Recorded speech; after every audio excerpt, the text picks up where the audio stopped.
Now, the big question, because we're talking about Bitcoin again, bro. Everyone wants to know about Bitcoin.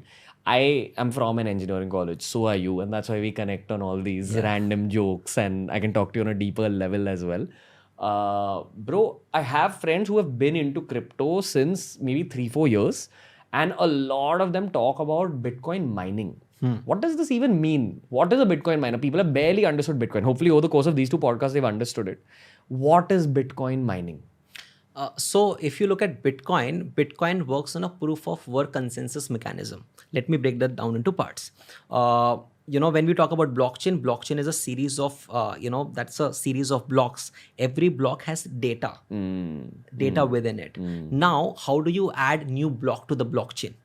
That has to be decided by the network, because right now when we're talking about decentralized world where we don't need bank to control our money, here these communities, these people are controlling it, right? So when you have a new set of transactions, if you want to add that set of transaction to the previous block, that is where mining is required, right? In order to add the new block with the previous blocks. And with that, how you do that is by solving a complex mathematical puzzle, which anyone in the network can do that. If you have higher computation power, you can solve that faster. You need good machines. You need good machines. Good tools. So like a very high quality computer processor or something. Right now, earlier it could be done on mobile phone or on a laptop. But now as the system is getting bigger in size, you need complex machines, right? And with that computation power, just like we do gold mining, you have to put in some efforts to get gold. That's where the value comes from. If we could just get gold out of thin air, the gold would not be that much valuable. Similarly, in Bitcoin, it is a complex, you have to solve that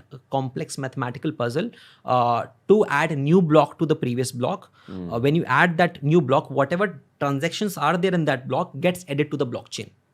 And the system rewards you with 6.25 Bitcoins. 6.25 Bitcoins. Yeah. So you're basically saying that in the same way that countries print more notes, this is the world of Bitcoin, the universe of Bitcoin, printing more Bitcoin, but giving it to you after you've done something. Some work. That's why it's called proof of work. You have to do work to get that. And while you are doing this work, the system automatically runs where you don't need a centralized party to grow the system. So what happens is... But this is fresh Bitcoin. This is fresh Bitcoin. It's never been with anyone before. This is freshly minted Bitcoins. And every 4 years, it just drops to half. So, in 2019, you used to get like 12.5 Bitcoins. Right now, at the moment, you'll get 6.25 after 4 years. So this halving, it's called Bitcoin halving, that happened in the May of 2020. So 4 years after that, you'll get half of 6.25 and it will decrease over time. But the value of Bitcoin is going up a lot over time. So the supply is going down, the demand is going up. That's why the price is bound to go up. Got it. So in the same way that Brave browser that you spoke of, their logic was we have a product of a browser and we will utilize that. They've just thought of something very creative in order to make their cryptocurrency go up. In the same way, whoever created Bitcoin thought of this mechanism. Ki we will create this real life video game for the coders, for the mathematicians. Ki if you want to earn some of our product, you work towards it. Then when you put it out, we expect that lots of people will start mining Bitcoin. It'll go out into the actual world. And then value will go up, and then we'll keep this game with a smaller and smaller reward. So Bitcoin holds all the properties of a money. So, whatever money does, whatever gold does, they just follow the same process where you cannot just create artificial supply. So if you look at the white paper, Bitcoin, there cannot be more than 21 million Bitcoins that can ever be mined. Right now, we are sitting at around 18.5, 19 million Bitcoins that are out there in circulation, right? So, and how much do you think it can go up to? Like over the next 5 years, like you said, 18.5, 19. So by the year 2140, all the Bitcoins will be mined. Okay.